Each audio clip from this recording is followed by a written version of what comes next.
Olá, sejam bem-vindos ao Ícones do Cinema Amazonense, um podcast do Cine7 que tem como foco falar sobre grandes nomes do nosso cinema aqui do Amazonas e o legado que eles deixaram para nós. Nós passaremos por 5 artistas, produtores, pesquisadores, que foram vitais para a construção do cinema amazonense do jeito que nós temos hoje. Eu sou Pamela Euritze, jornalista e crítica do Cine7. E ao meu lado, para apresentar este programa, eu tenho o Caio Pimenta, que é fundador e editor-chefe do Cine7. Vem com a gente conhecer os ícones do cinema amazonense.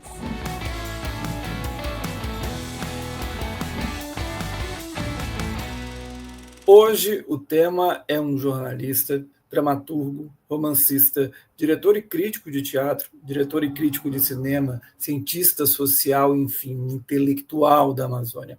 Márcio Souza foi formado pela Universidade de São Paulo. É autor de mais de 17 livros, entre eles sucessos como Média Maria e Galvez, o Imperador do Acre.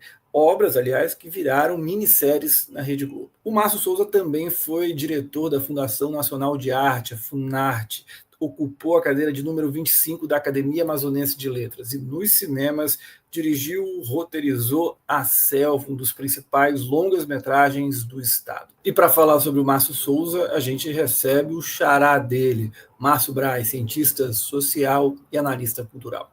Olá, Márcio. Hoje a gente vai conversar sobre o Márcio Souza, né? É um prazer te receber aqui no nosso podcast. E eu queria que tu comentasse com a gente um pouco sobre como foi esse interesse do Márcio Souza com o cinema, a ligação dele com o cinema. O que tu conheces desse contato dele? Bem, então, primeiramente é um prazer estar aqui participando desse projeto maravilhoso e falar também do Márcio Souza, que é sempre um prazer, uma referência para a nossa cultura e para a nossa arte, e que recentemente, agora dia 4 de março, se tivesse vivo, já completaria mais um ano, né? Bem, o Márcio, desde de pequeno, ele sempre foi um cinéfilo. Aliás, mais do que tudo na arte, além de um excelente leitor, ele era mais do que tudo um cinéfilo. O cinema foi a sua grande paixão, na verdade, né? Apesar de ele ter feito cinema até um certo período da sua vida, o que mais ele fez foi teatro, na verdade, mas o cinema nunca deixou de ser a grande paixão da vida dele. Então, desde pequeno, ele já, junto com seus amigos, junto com seus irmãos, com seu pai, que era um operário gráfico, né? Ele sempre frequentava os cinemas junto com essas pessoas. E já é conhecido algumas histórias dele, né, de que o pai dava ali um dinheiro para ele lanchar, comer alguma coisa no colégio, e ele pegava o dinheiro junto com seus amigos, né, com o Djalma Limonge, né, com o Joaquim Marinho. Então eles iam para as salas de cinema, né, Cine Avenida, Cine Odeon. Então eles iam assistir às sessões. Tem alguns cinemas em Manaus, como bem a gente sabe, eram cinemas que tinham sessões vespertinas, né? Outros tinham sessões matutinas. Então, o filme não ficava muito tempo em cartaz.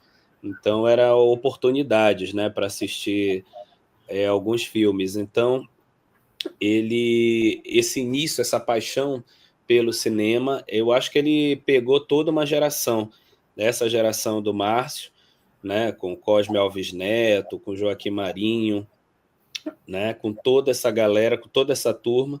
Ela foi muito apaixonada pelo cinema. Então, é daí que começa esse primeiro interesse do Márcio pelo cinema, a partir dos cinemas de Manaus. Uma outra curiosidade é que vários filmes que eram exibidos no cenário nacional, muitos deles eram exibidos primeiramente em Manaus, né? Então, isso é um dado interessante.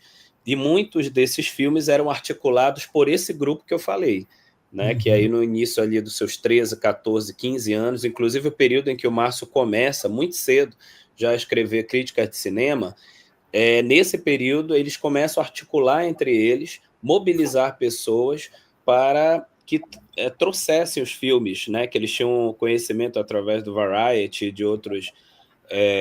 e de outras revistas de cinema, né? Cahiers de Cinema, enfim.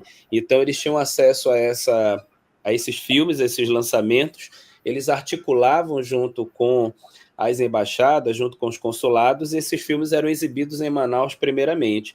Então, isso é para mostrar o quanto que a paixão pelo cinema despertou nesses jovens, e principalmente no Márcio Souza, que é de quem nós estamos falando. É interessante você falar isso. Tem uma entrevista que a Suzy Freitas fez para o Cine 7 já faz um tempinho já, mas que o Márcio conta um pouquinho desse período do início da vida de cinefilia dele. Como crítico de cinema, ele dizia que até ele, nessa entrevista, vou deixar até o link na descrição depois para quem quiser, quem estiver tanto escutando quanto nos vendo, que ele fala que ele recebia, ele fala, olha, até diz, é surpreendente, né, pensar que hoje que antigamente se recebia para fazer crítica de cinema nos jornais, mas eu recebia. Ele fala do JEC, né, o Grupo de Estudos Cinematográficos, que é esse grupo que você está falando dos anos 60, Cosme Alves Neto, Ivens Lima e tantos outros, e ele tem também uma história muito boa que foi parar no New York Times sobre A Idade do Ouro, um filme do Luiz Buñuel, que a ditadura pegou achando que era um filme cubano, que estavam enganando lá, mentindo, enfim, coisas bizarras daquela época. Mas assim, Márcio Braz, né? Hoje um dia dos Márcios aqui. Márcio Braz. Eu queria saber de você o seguinte: o Márcio Souza, seu xará, ele fez assim vários livros, várias obras sobre a Amazônia, sempre de um ponto de vista muito crítico. Tem o clássico História da Amazônia, né, que para quem quer conhecer assim é um carro-chefe, a região, Expressão Amazonense e tantos outros livros. De que forma você analisa que os filmes do Márcio, né, eles conseguiram quebrar esse exotismo, né, que é uma marca que ele sempre trabalha, né, a Amazônia sempre foi uma região cercada de exotismo. Como é que as obras, especialmente o cinema, o Márcio sempre buscou trabalhar para ver se fazia um contraponto, trazia algo diferente para essa visão tão estigmatizada da região? Bem, o Márcio, como ele mesmo já relatou, ele descobriu a Amazônia e descobriu a sua terra saindo dela. Então, quando ele foi morar primeiramente em Brasília, que onde ele passou, foi a primeira universidade que ele passou, foi a Universidade de Brasília, mas logo em seguida a universidade é fechada. Então, pelos militares. Então, ele vai para São Paulo, presta concurso para a Universidade de São Paulo, e lá ele passa no curso de Ciências Sociais. Então, é a partir daí, dessa distância, desse distanciamento com a cidade, com a Amazônia, é que ele passa a se conhecer a Amazônia. Então, com as técnicas, como ele mesmo já disse em entrevistas, com as técnicas e com as metodologias de análise da sociologia, da antropologia e da ciência política, ele começa a observar criticamente esse ambiente amazônico, que estando lá, fazendo parte ali do ambiente amazônico, ele não conseguia perceber as contradições em que viviam as populações, os povos indígenas, enfim, os povos amazônicos. Então, isso é muito importante, porque é a partir disso que isso vai estruturar toda a dimensão artística do Márcio Souza, seja nos seus filmes, seja na sua literatura. Inclusive, o professor Francisco Furt Hardeman, no Caderno de Literatura Brasileira, que foi lançado em 2005, ele escrevendo sobre a filmografia do Márcio Souza, ele diz: a maior contribuição do Márcio para a filmografia, na verdade, é uma obra literária, que é o Operação Silêncio, que é o segundo romance do Márcio depois de Galvez.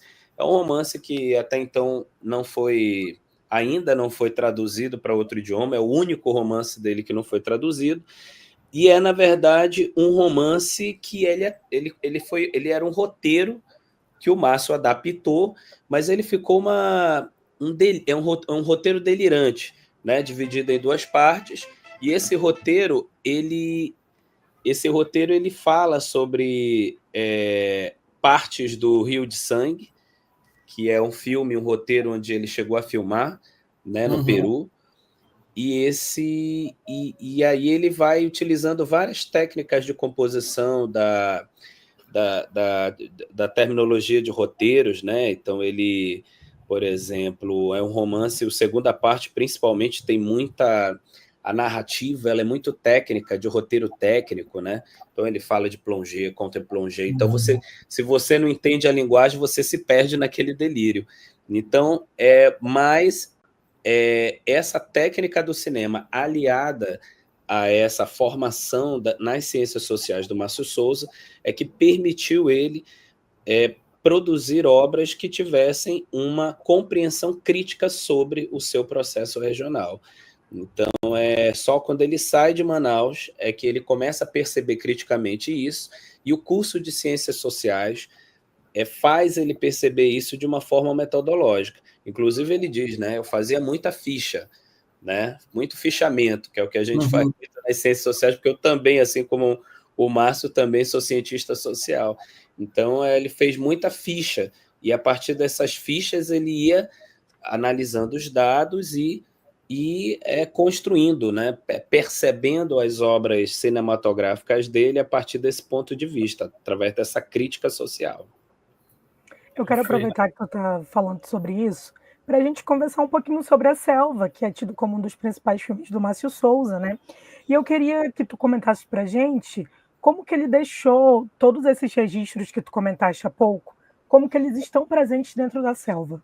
O Márcio, ele participou uma vez de um seminário em Lisboa, salvo engano, e onde junto com ele, com o Márcio, tinha também o outro diretor do filme mais recente de A Selva, né?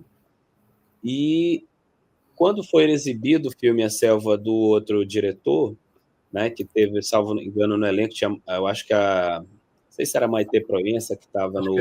Aqui, de 2002, aqui, o filme Luz Brasileiro, dirigido pelo Leonel Vieira. Acho que isso. Isso, Leonel Vieira. Morgado, um filme Brasil, uma coprodução Brasil, Espanha, Portugal. Isso. Então, muito obrigado aí pela informação, exatamente isso. E aí teve a exibição do filme do Leonel e teve um debate em seguida do filme do Leonel, e na sequência teve a exibição do filme A Selva do Márcio e um debate. Quando o filme do Leonel foi exibido, e logo em seguida houve um debate, segundo relatos de quem estava lá, né, e do próprio Márcio, o filme foi execrado, assim, né? E aí ele pensou, ele disse, meu Deus, se um filme com todas as técnicas mais modernas de câmera, de filtro, né, de todo um profissionalismo exacerbado que tinha um filme, já recebeu essa penca de críticas, imagine o meu, que até minha mãe foi para o elenco, meu pai foi para o elenco, minha mãe, minhas tias faziam a costura dos figurinos, né, eram costureiras dos figurinos do filme, então eles vão acabar comigo. E, para surpresa dele, os críticos que estavam presentes nesse seminário, nessa cerimônia em Lisboa, ficaram apaixonados pelo filme, porque o filme conseguia compreender a dimensão do livro do Ferreira de Castro, né? Inclusive naquela cena final do filme A Selva, que é magnífico, né? Tem aquela repetição daquela frase incessante sobre a liberdade, enquanto aquela casa pega fogo. Então, quer dizer, aquilo é muito forte, e aquilo é muito bem a dimensão do filme do Ferreira de Castro, né? Então, esse é um ponto de vista interessante, não só dos críticos que estavam nesse seminário lá em Lisboa, mas também para quem conhece, para quem teve a oportunidade de ler o livro do Ferreira de Castro e ver o filme do Márcio, né, você compreende exatamente as contradições em que essa Amazônia vivia, né, esse processo de expoliação da borracha. Então, o Márcio passou, nesse filme, a apresentar nessa dimensão estética essa crítica a esse processo de expoliação das gentes seringueiras, né, dos seringueiros, né, e do processo de produção da pela de borracha. Porque até então e até hoje, muita gente ainda vive com essa mente belepoquense, né? De que tudo era maravilhoso, né? Mas é maravilhoso para quem, né? Então o Márcio, ele mostra essa contradição no filme A Selva. Ele mostra através dos vestimentos, através dos hábitos culturais, do boi-bumbá, porque ali você mostra que o boi, no filme A Selva do Márcio, ele é uma forma de resistência. Ou seja, a alegria ele torna-se um álibi político no filme, porque não era só o sofrimento, mas eles conseguiam, dentro de diversas dificuldades, mostrar através da arte, como é mostrado na cena do Boi Bumbá, essas formas de resistência, o sorrir, né, os namoros, as tentativas de fuga. Isso tudo são formas de resistência ao processo de espoliação da borracha.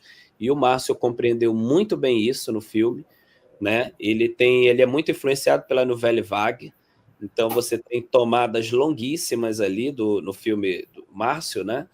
E então ele capta essa ideia de pertencimento, né? Como se o tempo no filme fosse um tempo um tempo massacrante, mas ao mesmo tempo fosse um tempo que demonstrasse, né? Um filme que demonstrasse a sordidez daquele ambiente escravocrata que viviam as populações naquele tempo nos seringais amazônicos. Eu quero só fazer um comentário baseado naquilo que o Márcio acabou de falar. A gente perceber como que a obra do Márcio Souza ela está dentro dessas contradições. Ele discute muito essas questões, principalmente quando a gente pega ali a expressão amazonense, e ele vem falando sobre o modo como nós vivemos aqui, o modo como nós ainda não nos desapegamos dessa questão da Belle Époque, como nós não nos apegamos a questões ainda coloniais. E o Márcio, ele traz isso claramente dentro da obra dele, e não só na obra literária, como a gente pode ver também no cinema por meio da Cel. Mas é exatamente isso. Uma das coisas interessantes dos romances do Márcio, dos contos do Márcio, das peças teatrais do Márcio, dos filmes que o Márcio produziu, incluindo aí os seus curtas-metragens e tal, uma coisa interessante é que a gente tinha no início do século XX na Amazônia, através da literatura amazonense que era produzida nesse período, uma espécie de visão idílica da floresta. Era um excesso de descrição parnasiana da floresta. E, em segundo plano, ficava o humano, né? Então, em segundo plano, as relações humanas ficavam em segundo plano. E quando eram mostradas de uma forma muito insípida, sem profundidade, sem uma certa compreensão do processo relacional entre os povos da Amazônia. O Márcio ele quebra com isso, tanto que ele produz uma obra-prima da literatura brasileira, que é Galvez, Imperador do Acre, né, onde você mostra uma ação toda centrada nas relações entre as personagens e não mostrando uma panorâmica da floresta, um excesso de descrição da floresta, da natureza. Ele foca nas ações humanas. As ações humanas elas são fulcrais para a construção das suas obras. Isso a gente vê no filme A Selva dele, não é? Quem conduz a narrativa é as ações humanas, né? As relações de poder, isso é que está construindo a narrativa. Então, quando ele pensa o ensaio, a expressão amazonense do colonialismo ao neocolonialismo que você comentou aí, ele começou como a monografia final do curso de Ciências Sociais na Universidade de São Paulo, e acabou que ele não defendeu essa monografia devido à ditadura civil-militar empresarial que lograva no país ali naquele período, né? Então ele pegou esse material e acabou escrevendo esse ensaio, que foi lançado, salvo engano, em 1976, e é um ensaio que provocou uma grande celeuma aqui na cidade de Manaus e no Brasil todo, né? Principalmente no Amazonas, né? Tentaram caçar a naturalidade do Márcio, que ele falava mal de todo mundo, dos artistas da cidade, mas, na verdade, isso era uma percepção crítica, né? Se você pegar a expressão amazonense, fizer um trabalho acadêmico pegando a expressão amazonense e contrapondo, vendo a expressão amazonense dentro do filme A Selva, por exemplo, você vai compreender muito mais o processo de compreensão dele como roteirista, né? Como diretor, como literato, como ensaísta, né? E como artista em geral, né? Ou então, quer dizer, a expressão amazonense ele é uma síntese da visão do Márcio Souza sobre a Amazônia, e uma visão do Márcio Souza sobre a arte amazonense, né? Sim. Então, quando Eu ele vejo assim, sem querer te interromper, eu vejo assim no Expressão Amazonense que ele é muito firme naquilo que ele vai falar, ele é muito assertivo quando ele deixa claro, é uma arte, a arte que é abraçada é uma arte medíocre, ele não mede palavras para dizer, ele não dá voltas, ele é sempre muito direto e assertivo no que quer. Ele diz lá coisas, por exemplo, ele cobra um posicionamento político dos artistas amazonenses. Quer dizer, em plena guerra, né, em plena guerra mundial, em plena luta por espaços, sobretudo a guerra mesmo, um autor, um poeta, falar de gôndolas, de lírios e colibris, sabe? Falar de pássaros aveludados e não sei o quê. E ele diz, não é possível que um artista desse possa falar disso quando a gente está vivendo uma guerra mundial, né, que está mudando a vida de todo mundo. Então ele cobra um posicionamento artístico. Então esse é o leitmotiv da expressão amazonense. É como que esse artista, ao longo do processo histórico, ele se posicionava através da sua arte ao longo desses períodos, né? Então ele vai pegando desde o processo colonial, do período colonial, até o momento dos anos 70, que é quando ele finaliza a obra. Então, quem são esses artistas que se posicionavam, que usavam a sua arte para compreender o próprio processo de formação artística, como também o seu posicionamento político em relação a isso? Quer dizer, é uma arte, o Márcio muito marxista, né? Muito influenciado pelo Marx, então ele considerava esses artistas que ele chamava de vários nomes, né? Mas tem um conceito marxista para isso, que é a alienação, né? A alienação não é só de mercadorias, mas é uma alienação quando você se torna à parte, né? Uma figura à parte, sem contexto, sem história. É como se você não vivesse isso, né? E aí, só para fazer um comparativo, antes de nós continuarmos aqui né, para não ficar fazendo um monólogo aqui, mas a Anitta falou basicamente isso, né? De outro jeito, recentemente, né?